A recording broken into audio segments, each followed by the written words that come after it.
ಈ ಈ ಬಾಳು ಮಾಮ ಇವತ್ತಿಲ್ಲಿಗೆ ಬಂದಿದ್ದಾರೆ, ನಾಳೆ ಎಲ್ಲೂ ಹೋಗ್ತಾರೆ, ಅದೆಲ್ಲ ಯಾರಿಗ್ ಗೊತ್ತಾಗುತ್ತೆ? ಏನ್ ಮಾಡ್ತೀರಾ ಆಗ? ಅದಕ್ಕೆ ನಾನು ಈಗ್ಲೇ ಹೇಳ್ತಿದ್ದೀನಿ ನಿಮಗೆ, ನನ್ನ ಸ್ಥಾನಕ್ಕೆ ಬನ್ನಿ, ನೀವು ಈ ಗಂಗಪ್ಪನ ಸ್ಥಾನಕ್ಕೆ ಬನ್ನಿ, ನಿಮಗೆಲ್ಲ ಒಳ್ಳೇದಾಗುತ್ತೆ.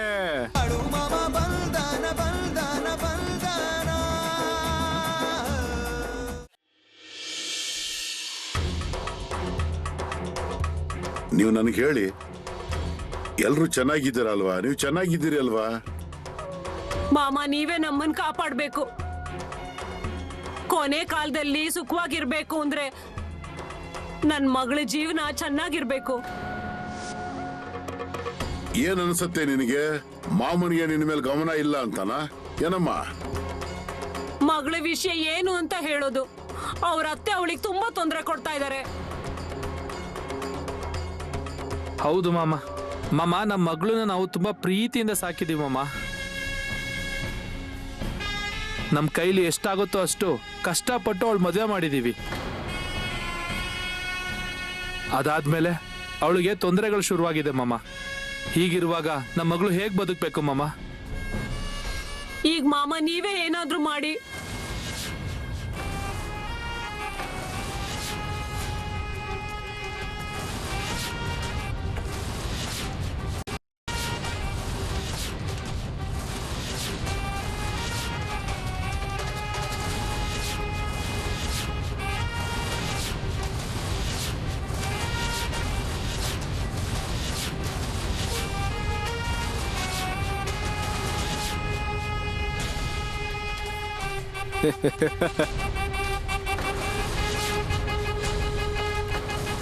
ಈಗ ನೋಡ್ಕೋತೀನಿ ನನ್ನ ಕೆಲ್ಸಕ್ಕೆ ಯಾರು ಅಡ್ಡಿ ಬರ್ತಾರೆ ಅಂತ. ನನ್ನ ಕೆಲ್ಸಕ್ಕೆ ಅಡ್ಡಿ ಬಂದವ್ರಿಗೆ ಒಂದು ಗತಿ ಕಾಣಿಸ್ಲಿಲ್ಲ ಅಂದ್ರೆ ನನ್ನ ಹೆಸರು ಗಂಗಪ್ಪನೇ ಅಲ್ಲ.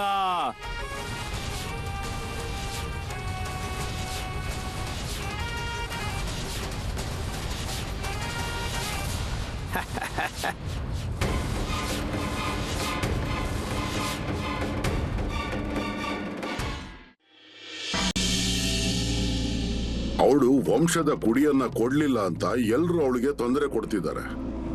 ಅರೆ, ಅವಳು ಜೀವನ ಪೂರ್ತಿ ನನ್ನನ್ನ ಭಕ್ತಿ ಮಾಡಿದಾಳೆ. ನೀನ್ ಏನ್ ಯೋಚನೆ ಮಾಡಬೇಡ, ನಾನಿಲ್ಲಿ ಕೂತ್ಕೊಂಡಿದ್ದೀನಲ್ವಾ. ಈ ಮದ್ವೆಗೆ ನೀವೇ ಆಶೀರ್ವಾದ ಮಾಡಿದ್ರಿ ಮಾಮ. ಮದ್ವೆ ಏನೋ ಆಯ್ತು, ಎಲ್ಲ ಸರಿಯಾಗೇ ಆಯ್ತು. ಈಗ ಅವಳ ಸಂಸಾರ ಸರಿ ಮಾಡಿ ಮಾಮ. ಮಗಳ ಪರಿಸ್ಥಿತಿ ನೋಡಕ್ ಆಗ್ತಾ ಇಲ್ಲ. ನೀನು ಅಳಬೇಡಮ್ಮ. ನಾನು ಹೇಳಿದ್ದೀನಲ್ವಾ ಎಲ್ಲ ಸರಿ ಹೋಗುತ್ತೆ ಅಂತ. ನಿನ್ನ ಮಗಳು ಗುಣವಂತೆ ಹಾಗೆ ಆಗ್ತಾಳೆ, ಗಟ್ಟಿಗಿತ್ತಿ ಅವಳು. ನೀನು ಅವಳು ಮುಂದೆ ಹೀಗೆ ನಿನ್ನ ಕಣ್ಣೀರು ಸೂಸ್ತಾಗಿ ಕೂತ್ಕೋಬೇಡ, ಅವಳಿಗೆ ಬೇಜಾರಾಗುತ್ತೆ. ಮತ್ತೆ ಯೋಚನೆ ಮಾಡಬೇಡ ನೀನು. ನೀವು ನನಗೆ ಹೇಳಿ, ನೀವು ಮನೆಯಿಂದ ಎಷ್ಟೊತ್ತಿಗೆ ಹೊರಟಿದ್ದೀರಾ? ಮಾಮ, ಬೆಳಗ್ಗೆನೆ ತಯಾರಾಗಿ ಹೊರಟಿದ್ವಿ. ಒಂದ್ ಕೆಲಸ ಮಾಡಿ, ಈಗ ನೀವು ಇಲ್ಲೇ ಬಿಡಾರ್ದಲ್ಲೇ ಇರಿ, ಸರಿಯಾಗಿ ತಿಂದು ವಿಶ್ರಾಂತಿ ತೆಗೆದುಕೊಳ್ಳಿ. ದತ್ತು, ಚಂದು, ಇವ್ರಿಗೆ ಊಟ ಬಡಿಸ್ರಪ್ಪ. ಮಾಮ, ನಮ್ಮ ಮಗಳ ಕೈ ಬಿಡಬೇಡಿ ಮಾಮ.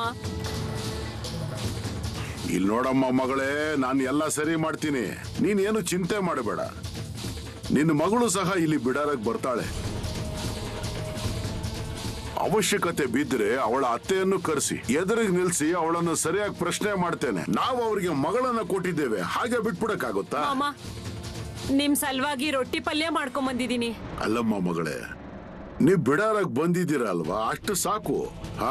ಅದರ ಅವಶ್ಯಕತೆ ಏನಿತ್ತು? ಚಂದು, ಅದೊಂದು ತಗೊಳಪ್ಪ ನೀನು.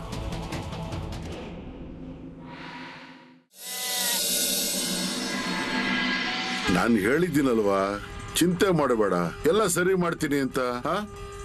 ಅಲ್ಲಿ ನೋಡಿ ಯಾರು ಬಂದಿದ್ದಾರೆ ಅಂತ. ಸರು, ಅಮ್ಮ ಹೇಗಿದ್ಯಮ್ಮ ನೀನು?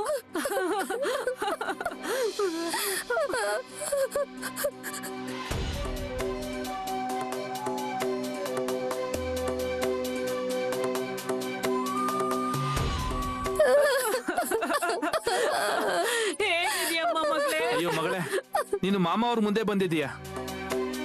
ಮತ್ತೆ ಇದೇನ್ ಮಾಡ್ತಾ ಇದೀಯ ನೀನು? ಮೊದಲು ಮಾಮ ಅವ್ರ ಕಾಲಿಗೆ ನಮಸ್ಕಾರ ಮಾಡು. ಅಳಿ ಅಂದ್ರೆ ನೀವು ನಮಸ್ಕಾರ ಮಾಡಿ.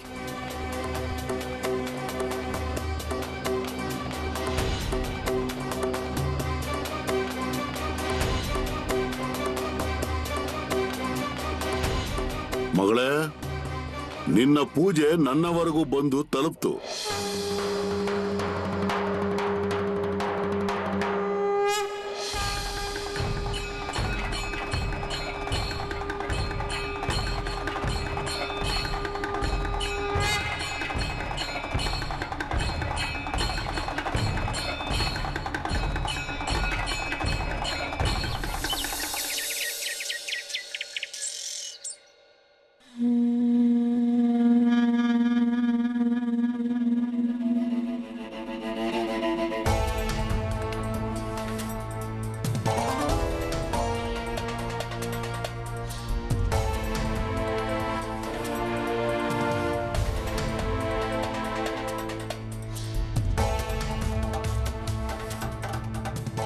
ನನಗ್ ಗೊತ್ತಿದೆ ನೀವೆಲ್ರೂ ಆ ಬಾಳು ಮಾಮ ಅವ್ರ ಬಿಡಾರಕ್ಕೆ ಹೋಗ್ತಾ ಇದ್ದೀರಾ ಅಂತ. ಆ ಬಾಳು ಮಾಮ ದೇವ ಋಷಿ ಇರ್ಬೋದು, ಮತ್ತೆ ಈ ಗಂಗಪ್ಪ ಯಾರು ಅಂತ ನಿಮಗ್ ಚೆನ್ನಾಗೇ ಗೊತ್ತಿದೆ.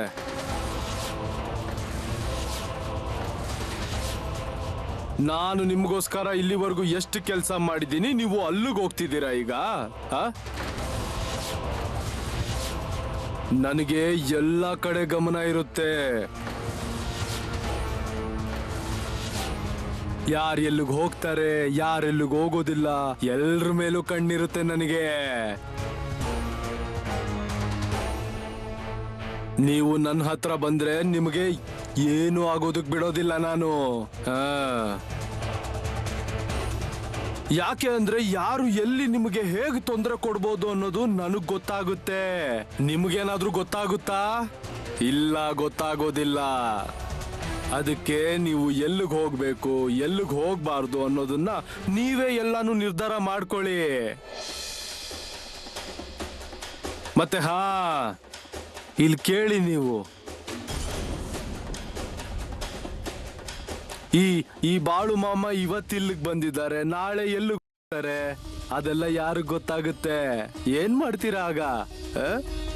ಅದಕ್ಕೆ ನಾನು ಈಗ್ಲೇ ಹೇಳ್ತಿದ್ದೀನಿ ನಿಮಗೆ, ನನ್ನ ಸ್ಥಾನಕ್ಕೆ ಬನ್ನಿ. ನೀವು ಈ ಗಂಗಪ್ಪನ ಸ್ಥಾನಕ್ಕೆ ಬನ್ನಿ, ನಿಮಗೆಲ್ಲ ಒಳ್ಳೇದಾಗುತ್ತೆ. ಇಲ್ಲ ಅಂದ್ರೆ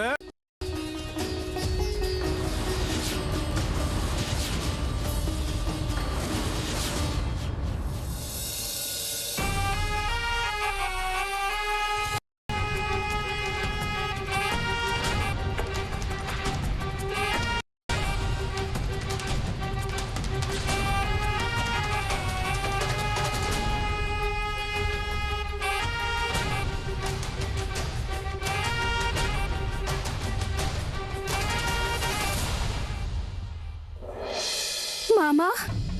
ಏನಮ್ಮ ಮಗಳೇ, ಎಲ್ಲ ಗಮನಕ್ಕೆ ಬಂತಾ? ಹೌದು ಮಾಮ, ಏನ್ ಹೇಳ್ಬೇಕು ಅಂತ ಗೊತ್ತಾಗ್ತಾ ಇಲ್ಲ.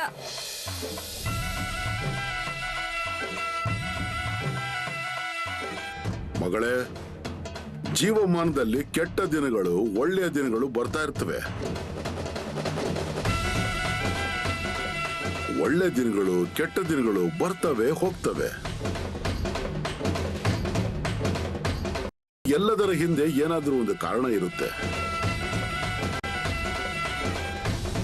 ಇವೆಲ್ಲ ನಮ್ಮ ಜನ್ಮ ಕರ್ಮಗಳು ಇರುತ್ತವೆ ನೋಡಮ್ಮ. ನಿನ್ನ ಆ ಕರ್ಮ ಉಳಿದುಕೊಂಡಿದೆ ಅಂತ ನಿನ್ನ ಅತ್ತೆ ನಿನಗೆ ತೊಂದರೆ ಕೊಡ್ತಾರೆ. ಆದ್ರೆ ಇದು ಹೆಚ್ಚು ದಿನ ನಡೆಯಲ್ಲ. ನಿನ್ನ ಕರ್ಮ ಕಳೆಯುತ್ತಾ ಬಂದಿದೆ. ನಿನ್ನ ಅತ್ತೆಗೂ ಕೂಡ ಅವಳ ತಪ್ಪಿನ ಅರಿವಾಗುತ್ತೆ. ಮಾಮ, ಇಲ್ಲಿವರೆಗೂ ನಾನು ಅವ್ರ ಬಗ್ಗೆ ಒಂದ್ ಸಾರಿನೂ ಕೆಟ್ಟ ಮಾತಾಡಿಲ್ಲ. ಮತ್ತೆ ಸಂಸಾರದಲ್ಲೂ ಯಾವುದಕ್ಕೂ ಕಡಿಮೆ ಆಗಕ್ ಬಿಟ್ಟಿಲ್ಲ. ಅರೆ ಹೌದಮ್ಮ ಮಗಳೇ, ನೀನು ಅದನ್ನೆಲ್ಲ ನಿನ್ನ ಮೇಲೆ ನನಗೆ ಗಮನ ಇದೆ, ನನಗೆಲ್ಲ ಕಾಣಿಸುತ್ತೆ. ಮಾಮ, ಯಾವಾಗ್ಲಾದ್ರೂ ನನಗ್ ಅನ್ಸುತ್ತೆ ಏನಾದ್ರೂ ನನ್ನಿಂದ ತಪ್ಪಾಗಿದೆಯಾ ಅಂತ. ನಿಜವಾಗ್ಲೂ ಏನಾದ್ರೂ ತಪ್ಪಾಗಿದೆಯಾ? ಇದೆಲ್ಲ ನನಗೆ ಯಾಕೆ ಹೀಗಾಗ್ತಿದೆ? ಜೀವಮಾನದಲ್ಲಿ ಆ ದೇವರು ನಮ್ಮ ಪರೀಕ್ಷೆಯನ್ನು ತೆಗೆದುಕೊಳ್ತಾನೆ ಅಂತ ತಿಳಿದುಕೊಳ್ಬೇಕು. ಮಗಳೇ, ಈಗ ಎಲ್ಲ ವಿಷಯಕ್ಕೂ ಕಾರಣ ಹೇಳಕ್ ಆಗೋದಿಲ್ಲ. ಅದನ್ನೆಲ್ಲ ಬಿಚ್ಚಿಡಲು ಆಗೋದಿಲ್ಲ. ಅದು ಅಷ್ಟು ಸುಲಭವಲ್ಲ. ನಮ್ಮ ಮೇಲೆ ದೇವರ ಕೃಪೆ ಇದೆ ಅಂತ ತಿಳ್ಕೋಬೇಕಷ್ಟೇ.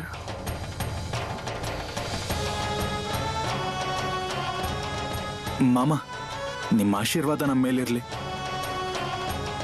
ಮನೇಲಿ ಅದೇನೇ ನಡೀತಿದ್ಯೋ ಅದ್ಯಾವುದು ಸರಿ ಇಲ್ಲ. ನನ್ನ ಕೈಲಿ ಎಷ್ಟಾಗುತ್ತೋ ನಾನು ಅಷ್ಟು ಅವಳು ಸಹಾಯ ಮಾಡ್ತೀನಿ. ಆದ್ರೂ ನನ್ಗೊಂದೊಂದ್ಸಲ ಕಷ್ಟ ಆಗ್ಬಿಡುತ್ತೆ. ಅರೆ, ನಿಮ್ಮದು ಲಕ್ಷ್ಮೀ ನಾರಾಯಣರ ಜೋಡಿ ಇದ್ದಂಗಿದೆ. ನೀವೇನು ಯೋಚನೆ ಮಾಡಬೇಡಿ.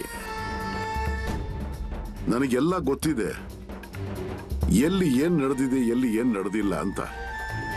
ನನ್ನ ಗಮನ ಎಲ್ಲ ಕಡೆ ಇದೆ. ಮಾಮ, ನಮ್ಮತ್ತೆ ಈಗೀಗ ಯಾರನ್ನ ಭೇಟಿ ಆಗ್ತಾ ಇದ್ದಾರೆ. ಗಂಗಪ್ಪ ಅಂತ ಅವ್ರ ಹೆಸರು. ಮನೇಲಿ ಏನ್ ನಡೀತಿದೆ ಅಂತ ಗೊತ್ತಾಗ್ತಾ ಇಲ್ಲ. ಹೋಗ್ಲಿ ಬಿಡು, ನಿನ್ನ ಅತ್ತೆಗೆ ಅದೇನು ಮಾಡೋದಿದೆಯೋ ಮಾಡ್ಲಿ ಬಿಡು. ಅವ್ರ ಹತ್ರ ಹೋಗ್ಲಿ ಅಥವಾ ಇನ್ನು ಯಾರಾದ್ರೂ ಹತ್ರ ಹೋಗ್ಲಿ, ನನಗ್ ಗೊತ್ತಿದೆ. ಅವಳು ನಿಂಬೆಹಣ್ಣು ತರ್ತಾಳೆ, ತೆಂಗಿನಕಾಯಿ ತರ್ತಾಳೆ, ಮತ್ತಿನ್ನೇನ್ ತರ್ತಾಳೆ. ಇನ್ನು ಕೆಲವು ದಿನಗಳಲ್ಲಿ ಅವನು ನಿಮ್ಮ ಮನೆಗೆ ಬರ್ತಾನೆ. ಇನ್ನು ನಿನಗೆ 2-3 ವಸ್ತುಗಳನ್ನು ಕೊಡ್ತಾನೆ. ನೀನ್ ಏನು ಯೋಚನೆ ಮಾಡಬೇಡ. ಈ ಭಂಡಾರವನ್ನ ತೆಗೆದುಕೋ.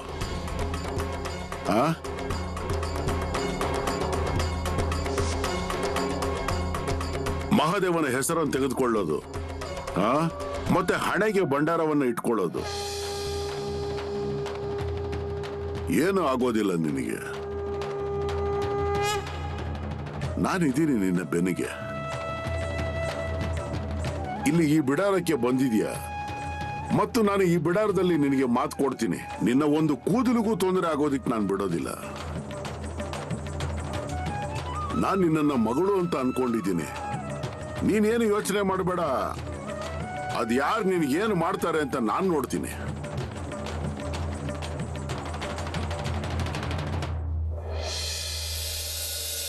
ಮಾಮ, ನೀವಿಷ್ಟು ಹೇಳಿದಾರ ಅಂದ್ಮೇಲೆ ನನಗೆ ತುಂಬಾನೇ ಧೈರ್ಯ ಬಂತು ನೋಡಿ ಮಾಮ. ನಾನು ಹೇಗೆ ಮಾತಾಡಿದ್ದೀನಿ ಹಾಗೆ ನಾನು ಮಾಡಿ ತೋರಿಸ್ತೀನಿ.